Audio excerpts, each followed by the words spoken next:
Hello guys, welcome back to my ride. Wala nang intro pa. Let's ride. A few inches later. Ayan mga ka-riders, papunta na tayo sa ating first CS dito kay Maxim. Ayan yung ginagawang mall dito. Inaantay ko na lang si CS sir? Ayun, nakita ko na siya. Sa Del Rosario. Sineset na namin yung drop point niya mga ka-riders. Covered court. Nagtatrabaho pala si Sir dyan sa may munisipyo ng Bacolor.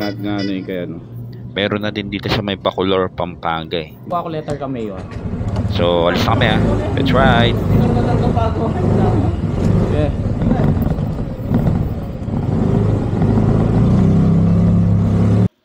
Di, ayun na nga mga ka-riders, habang nagbibiyahe kami, kukwentuhan kami dyan eh.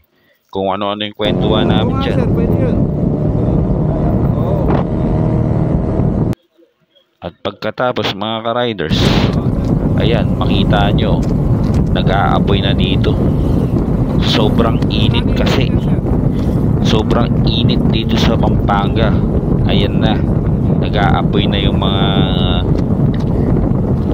kailangan mag-apoy. Ayun.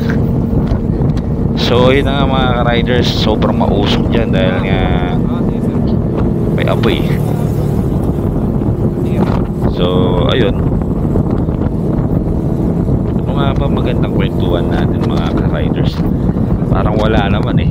Basta lang gusto ko lang makita nyo yung view kung paano nasusunog yan dyan sa Mega Dike.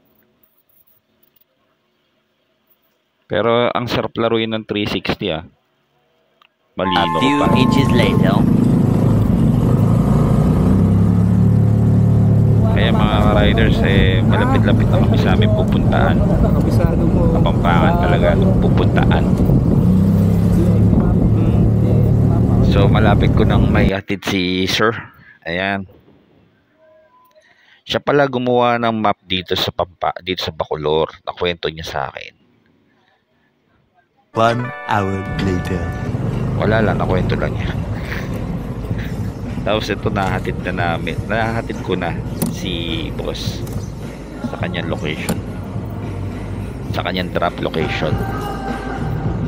Ayan, hirap na hirap akong kunin yung mga gamit niya. Sobrang dami kasing lagay ng motor ko eh. Hirap din. Tapos mabigat na yung motor ko, tapos di ko na mapatakbo ng tama. Kasi parang lagi akong kinakaba, parang lagi akong iniisip na mapuputulan ako ng ng fan belt kasi nga naputulan na ako dati. Laki kasi nagastos nun eh.